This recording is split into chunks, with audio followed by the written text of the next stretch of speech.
Merci, merci d'être aussi nombreux avec nous. Nous passons à cette phase du forum zéro carbone. Nous le savons, l'Union européenne, notre continent, est une région clé pour la transition écologique et la réussite de l'accord de Paris. D'ailleurs, les maires européens se mobilisent et ils sont très présents sur ce forum. Alors que nous sommes en plus à un tour dans cette mobilisation à la veille de la COP26, nous voulons faire de notre continent un modèle de transition écologique. Et avec les invités, nous allons aborder ce pacte vert et voir comment nous pouvons nous y engager pleinement. Pour cela, nous avons plusieurs invités des plus conséquents. Ils sont maires, ils sont grands témoins européens tout autant.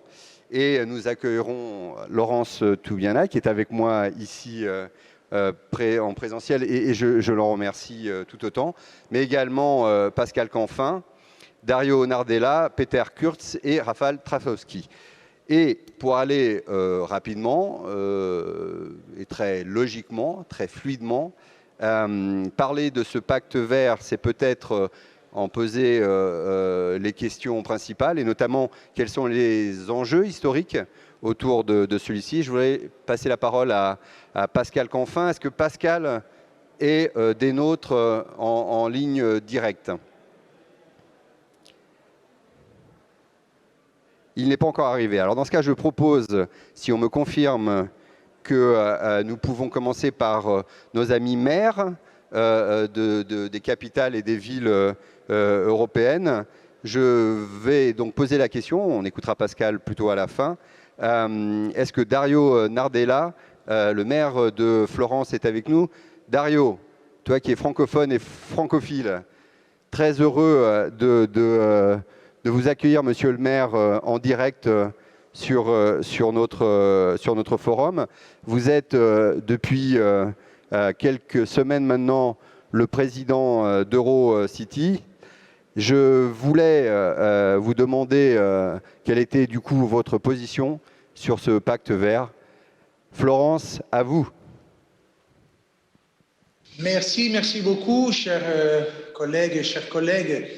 D'abord, je tiens à vous remercier chaleureusement pour l'invitation que vous m'avez adressée, à la fois en tant que maire de Florence et en tant que président d'EuroCities. Je remercie particulièrement la maire de Paris, Madame Anne Hidalgo. Et je dois dire que les villes et les régions de notre continent ont déjà développé la biodiversité en réalisant les plans d'action locaux pour le climat et l'énergie envisagés par la Convention des maires, le Global Covenant of Mayors, en développant des mécanismes circulaires, en écoutant les exigences écologiques des citoyens et en travaillant pour réduire la pollution atmosphérique et rendre nos villes à taille humaine où il fait bon vivre. Jean-Christophe Tortora, président de la Tribune, justement, il a dit « c'est la victoire de la proximité des solutions dans les villes et les régions ». Dans mon nouveau rôle de président du EuroCities, je voudrais faire quelques considérations à cet égard à propos de votre question. L'Union européenne a toujours été leader dans la lutte contre le changement climatique. Les premières mesures de l'Union européenne sur le climat et l'énergie en 2008 ont été la première étape d'une architecture solide pour la mitigation du changement climatique en Europe. Le nouveau Green Deal européen proposé par la Commission il y a une année est finalisé à assurer le respect de l'accord de Paris par l'Europe, en faisant l'Union européenne le premier continent climatiquement neutre en 2050. Donc, le temps d'agir est arrivé. Et lorsqu'il s'agit d'agir et d'atteindre des objectifs climatiques ambitieux, les villes sont des leaders mondiaux. 64% des membres d'EuroCities sont déjà engagés à atteindre la neutralité climatique d'ici 2050 et parmi ceux-ci, il y a plusieurs villes qui se sont engagées à y parvenir encore plus tôt. On estime que les efforts entrepris par les signataires de la Convention européenne des maires représentant 28% des réductions de gaz à effet de serre réalisées par l'Union européenne d'ici 2020. En tant que maire de Florence, avec l'administration municipale, nous avons obtenu des résultats importants en termes de réduction des émissions polluantes. Nous nous étions fixés 23% d'ici 2020 et nous avons atteint 34%. Le prochain objectif sera la réduction des émissions de 60% d'ici 2030 et nous sommes engagés à atteindre la neutralité climatique dès 2040. Au niveau de l'Europe, les villes peuvent faire beaucoup et jouer un rôle essentiel dans la transition vers la neutralité climatique. Mais elles ne peuvent pas agir seules. Et retarder davantage toute action aurait un impact négatif disproportionné sur nos sociétés. Pour déployer tout leur potentiel de décarbonisation conformément à l'accord de Paris, les villes ont besoin de bons cadres internationaux, européens et nationaux. Les négociations en cours à Bruxelles aujourd'hui sont essentielles pour atteindre l'objectif à long terme de l'accord de Paris. Les États membres de l'Union européenne doivent réviser l'ambition de l'Union européenne pour 2030 à temps pour soumettre leurs contributions nationales déterminées avant COP26 pour que l'Europe reste la leader mondiale de la lutte contre le changement climatique. Chez Eurocities, nous demandons une révision de la réduction des émissions de CO2 de l'Union européenne en 2030 d'au moins 60%. Nous sommes convaincus que c'est la seule manière d'ancrer l'Europe dans la trajectoire climatiquement neutre. Je me félicitais beaucoup de l'accord trouvé aujourd'hui par les 27 chefs d'État et de gouvernement de l'Union européenne concernant la révision des objectifs climatiques avec la réduction des émissions de 55% d'ici 2030. Et tous les plans de relance européenne doivent se concentrer sur reconstruire un mieux conformément à l'objectif à long terme de l'accord de Paris. C'est pour cette raison que nous, en tant que ville, réaffirmons et souscrivons aujourd'hui avec la déclaration de Paris, sans après notre ambition de maintenir le réchauffement climatique à plus 1,5 degrés conformément à cet accord.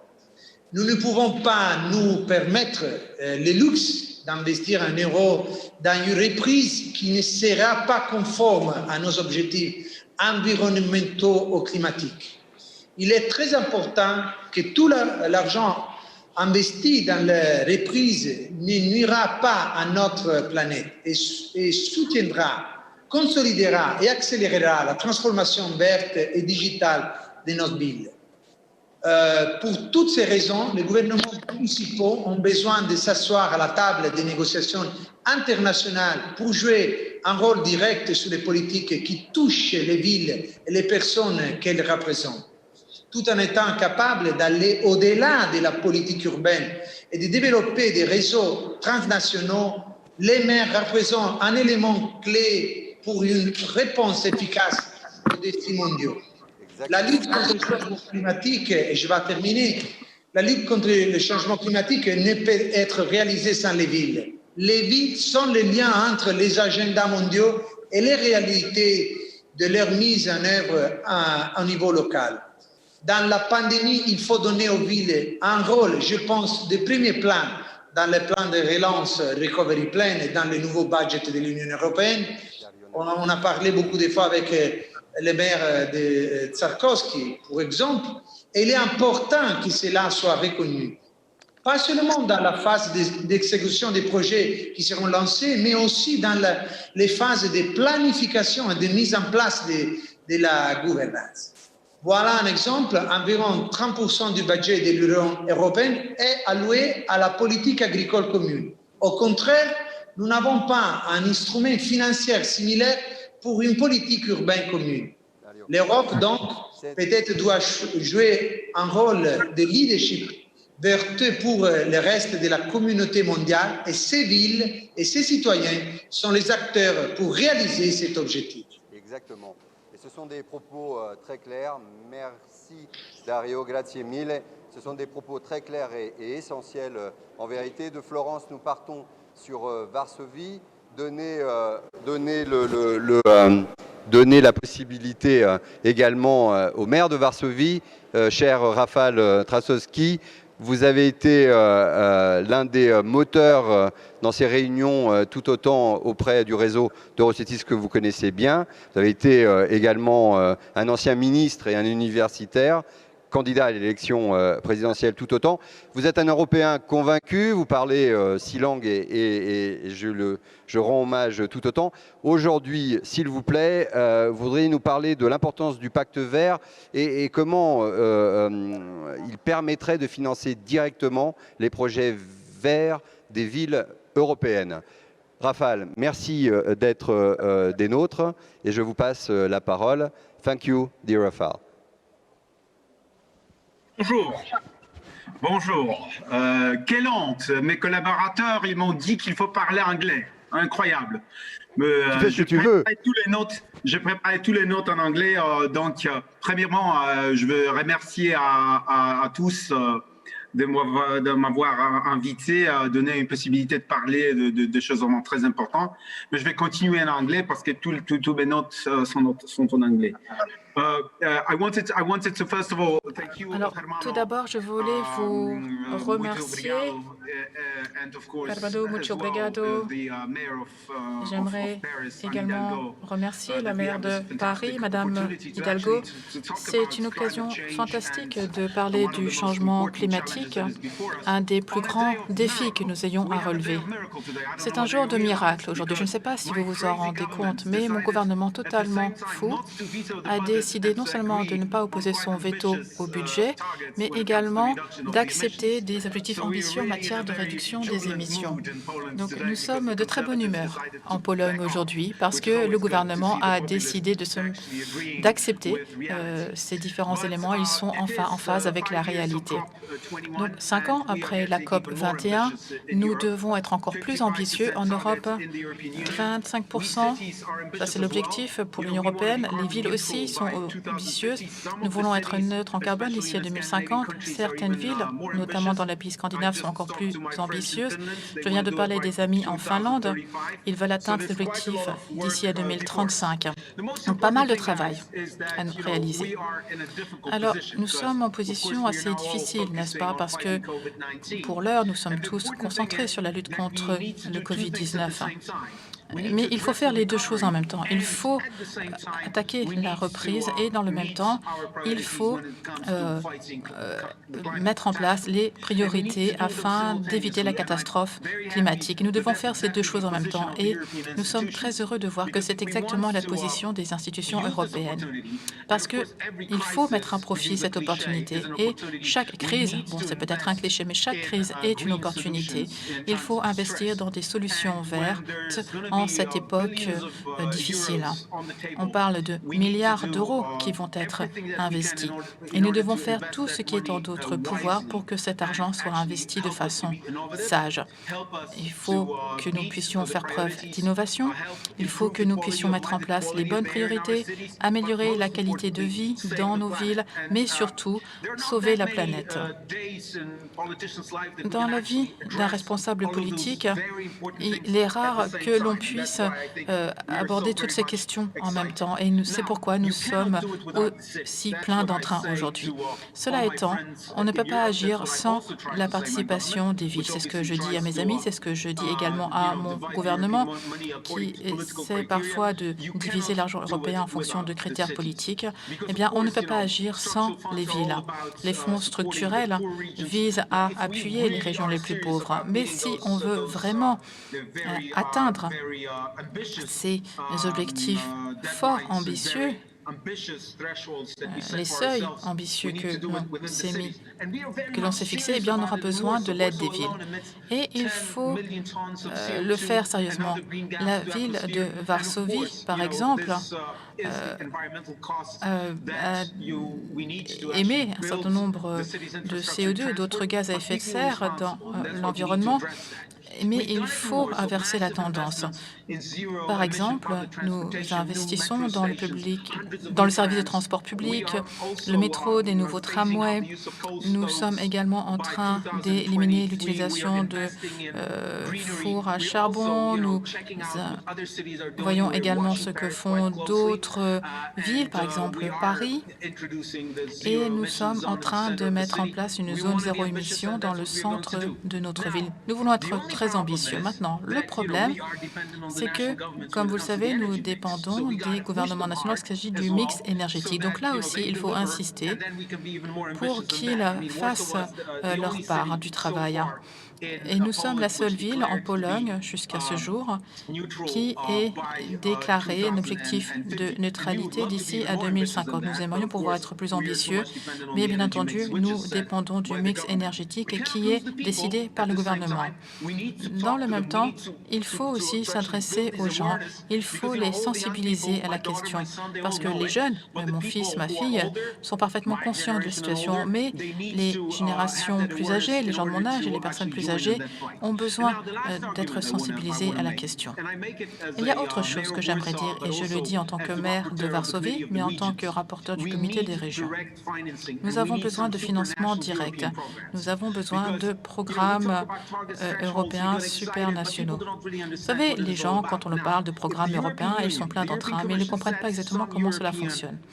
Alors, il y a des normes européennes, des programmes européens. Par exemple, si on retire tous les bus diesel de nos villes en 5 ou 7 ans, et si l'on travaille directement avec les villes, avec les régions, eh bien on peut montrer des résultats concrets immédiatement. Et dans le même temps, on ne sera plus dans cette situation schizophrène, à savoir qu'on pénalise les gouvernements, mais pas les gens, pas les maires qui travaillent dur. Voilà. En tout cas, merci beaucoup. Merci, c'était parfait. Aux régions directes, aux villes. Dans cette stratégie, merci Rafal. Au revoir et à très bientôt. Dans cette stratégie des villes, nous avons le maire de Mannheim, Peter Kurz, qui a été l'initiateur d'une stratégie verte très, très forte. Il a initié la déclaration de Mannheim, qui appelle le pacte vert européen à soutenir justement les pactes verts locaux en lien avec le réseau ICLEI tout autant. Je voudrais lui passer la parole. Peter, thank you for being with us today. The floor is yours. Peter, merci d'être parmi nous aujourd'hui. Vous avez la parole. Merci, monsieur le maire João Sanchez. Excusez-moi, je vais parler anglais. Bonjour à tous, très chers collègues. Et j'aimerais pour commencer vous remercier, et surtout Madame Hidalgo, de me donner la possibilité de m'exprimer lors d'un événement d'une telle importance. L'époque est assez importante, n'est-ce pas? Il ne faut pas perdre de vue les objectifs ambitieux de l'accord de Paris, la feuille de route qui a été dessinée. Il faut que nous restions concentrés sur ce défi primordial de notre époque. Nous avons un mandat jusqu'en 2027, ce qui signifie que le pacte vert européen devra permettre d'obtenir une différence en 7 ans. Pas plus. Donc, il faut que ce pacte vert aille plus loin encore plus loin que les approches standards. Il faut qu'il soit intégré verticalement et horizontalement. Aujourd'hui, plus que jamais, nous savons que les villes durables doivent être notre objectif final. Nous devons créer une économie durable et les villes, la société, doivent opérer des processus de transformation sans disruption pour la société. Alors c'est une tâche qui est sans précédent. Les villes sont les lieux dans lesquels on voit tous les aspects de la durabilité, les aspects socio-économiques entre autres. Les villes qui sont bien gérées vont réduire la pauvreté et protéger les citoyens des conséquences du changement climatique. Le pacte vert européen a besoin d'une composante locale afin d'avoir un effet de résonance et de faire en sorte que les populations adhèrent à ce projet. C'est pourquoi nous avons besoin de pactes verts locaux également. Un grand nombre de villes européennes ont déjà élaboré des stratégies et des plans pour se pencher sur les différents aspects du pacte vert européen. Et un grand nombre de villes et d'associations de villes ont adopté la déclaration de Mannheim en octobre 2020 qui demande aux décideurs politiques européens de mettre en place les changements systémiques indispensables pour pouvoir opérer cette transformation vers une Europe inclusive, durable et promouvoir et établir des pactes verts locaux. Ces pactes verts locaux doivent faire partie du programme européen et du programme national. Il faut qu'il y ait une reconnaissance de cet échelon local. On peut avoir plus de 80 000 pactes verts locaux en Europe. Ils mettent en place 70% de la législation européenne et également 70% des mesures d'adaptation et 65% des ODD. Ces pactes verts européens iront au-delà des plans d'action habituels. Les autorités locales devront avoir l'adhésion de la société civile, des différents acteurs économiques et politiques. Il s'agira de travailler autour des 9 domaines stratégiques. Et ensemble, avec les gouvernements nationaux et les institutions, pourront également ajouter des textes supplémentaires à leur pacte vert afin d'entreprendre des expériences et de jouer un rôle de pionnier. C'est ça, le processus de Mannheim. Et lorsqu'il faudra défendre de façon vigoureuse l'accord de Paris, eh bien, ce sera à l'Union européenne de se baser sur des faits scientifiques et d'être un acteur leader. Et les villes devront être incluses. Et j'aimerais vous faire passer le message de Mannheim. C'est un processus de changement fondamentaux. Nous sommes pleinement engagés et je vous remercie une nouvelle fois de m'avoir invité. Merci Peter, merci pour votre engagement. C'est le moment de passer la parole à Pascal Canfin, que nous avons entre-temps en ligne, député, mais également ancien ministre et directeur général du WWF. Le pacte vert, les enjeux. Pascal, à vous la parole. Bonjour, vous m'entendez bien? Très bien. Parfait, merci. Bonjour, je vais m'exprimer en français, ce qui me changera de d'habitude et ce qui changera également des intervenants précédents pour équilibrer. Merci pour votre invitation.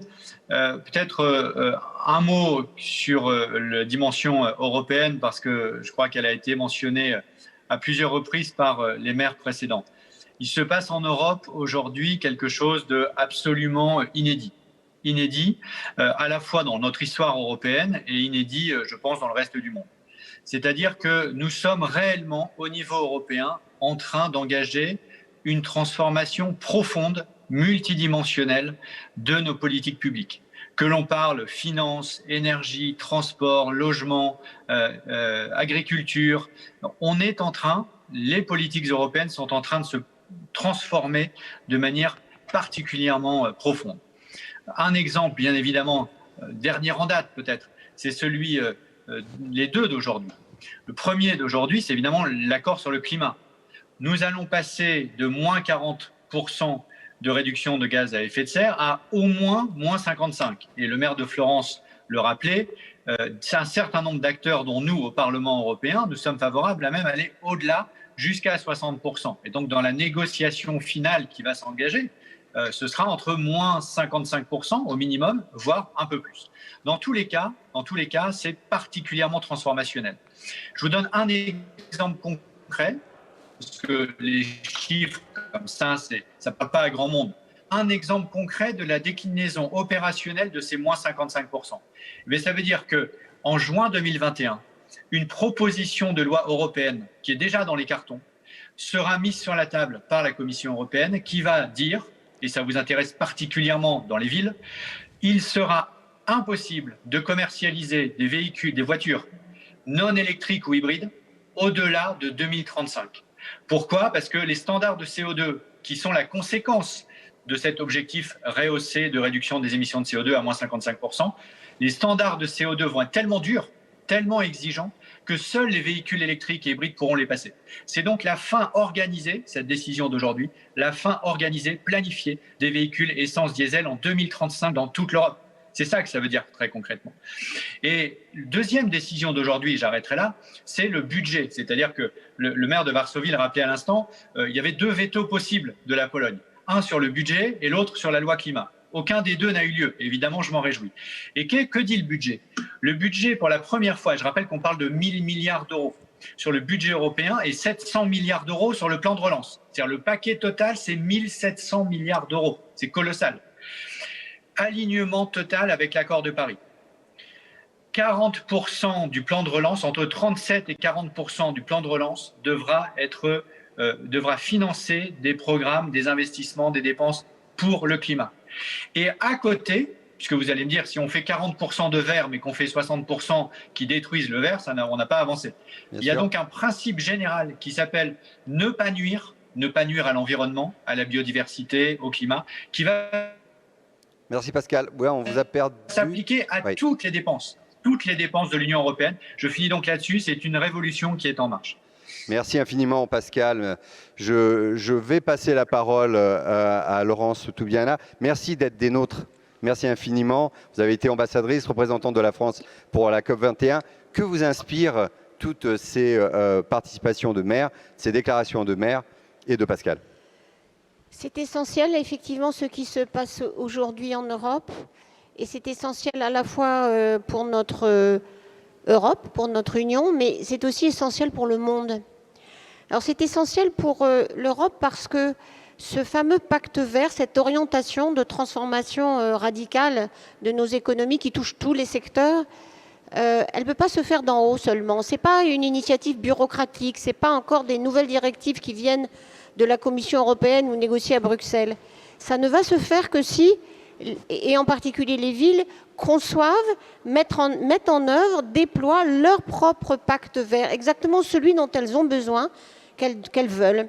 Et c'est pour ça que la première chose sur laquelle j'insisterai, c'est qu'on a besoin d'un réseau de maires, et c'est ma première proposition, et je vois qu'elle est très cohérente avec ce que j'ai entendu des maires de Florence, de Mannheim et de Varsovie, c'est qu'on ait un réseau de maires européens particulièrement actifs pour dire le Green Deal, c'est nous, ça vient aussi de nous et c'est nous qui allons le concevoir.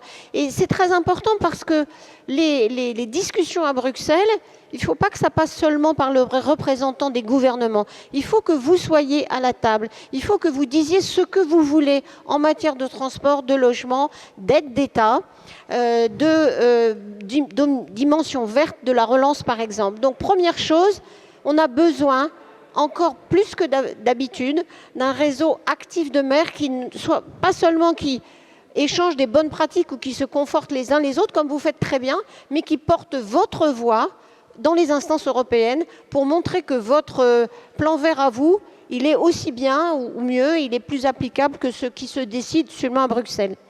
Et donc, il faut une plateforme européenne et je l'appelle de mes voeux. La deuxième chose, c'est que vous êtes en prise, vous êtes sans arrêt en train de dialoguer avec vos citoyens pour comprendre la route qu'ils veulent prendre et comment y aller ensemble avec eux. Et je trouve que vous pouvez jouer un rôle fondamental. Encore une fois, ma préoccupation sur le Green Deal, c'est formidable ce qui se passe en Europe. C'est formidable surtout si ça embarque la société européenne, si ça embarque les citoyens européens. Et la deuxième chose que je trouve que vous pouvez porter, c'est cette notion de démocratie délibérative, de participation des citoyens pour dessiner aussi cette route de transformation. On ne peut pas faire le changement social, économique profond d'en haut. Il faut le faire avec les citoyens et à mon sens, vous êtes ceux qui pouvaient vraiment le mettre en œuvre de façon le plus juste, le plus efficace. En partie aussi parce que ce plan vert, lié bien sûr, le maire de Varsovie disait qu'il faut qu'on fasse les deux choses à la fois, la relance, la lutte contre la crise du Covid et le plan vert. C'est pour cela que la question de la justice sociale doit être au centre de ces plans verts. Et on n'entend pas assez ce mot, je trouve. Bien sûr, on parle de transition juste au plan européen, mais il faut surtout aussi que localement, nationalement, la question de la justice sociale, et je peux vous dire que dans la Convention citoyenne pour le climat auquel j'ai participé, la question de la justice, elle a été centrale pour que les citoyens empruntent le chemin du changement. La troisième chose, c'est que les maires ne peuvent pas faire seuls. Et que vous pouvez, il me semble qu'aujourd'hui, on est un peu à un point de changement, de profonde, de rupture peut-être en Europe, où on a encore les secteurs, les acteurs politiques, les secteurs économiques qui ne veulent pas aller de l'avant, qui essayent de gagner encore 10 ans, 20 ans dans la situation d'aujourd'hui. Mais il y a aussi ceux qui veulent aller de l'avant. Et cette plateforme de mer qui veut aller de l'avant, qui veut aller vers la neutralité carbone plus vite, de façon plus juste, plus inclusive, vous avez besoin de convaincre avec des gouvernements qui sont d'accord avec vous, avec des entreprises qui sont d'accord avec vous, avec les institutions financières qui vont, elles aussi, aller de l'avant. C'est le moment de faire la différence entre ceux qui freinent et ceux qui veulent aller de l'avant. Je crois que le moment est venu parce qu'on a besoin de passer une nouvelle étape à la COP26 l'année prochaine à Glasgow. Il faut que les maires soient là, comme les gouvernements, avec la même force. Il faut qu'on change cette gouvernance mondiale, beaucoup d'entre vous l'ont dit, pour que cette transformation sur le terrain, la transformation réelle, cet horizon, vous le portiez aussi au plan international et ça aidera tous les acteurs progressistes dans le monde qui veulent se lancer dans cette direction. Merci. Merci infiniment. Merci aussi à la Fondation européenne pour le climat, acteur principal. Merci pour toutes ces déclarations qui confirment le moment historique que l'Europe vit et que les villes européennes vivent tout autant, et le lien évidemment avec l'international. Nous en resterons là. Nous savons que nous devons préparer COP26 avec beaucoup d'importance. Et je vais donc tous vous laisser, vous inviter à rester avec nous, notamment pour accueillir notre prochain invité, Laurent Fabius, l'ancien président de la COP21 et évidemment une grande conscience mondiale du climat. Merci à tous et à tout de suite.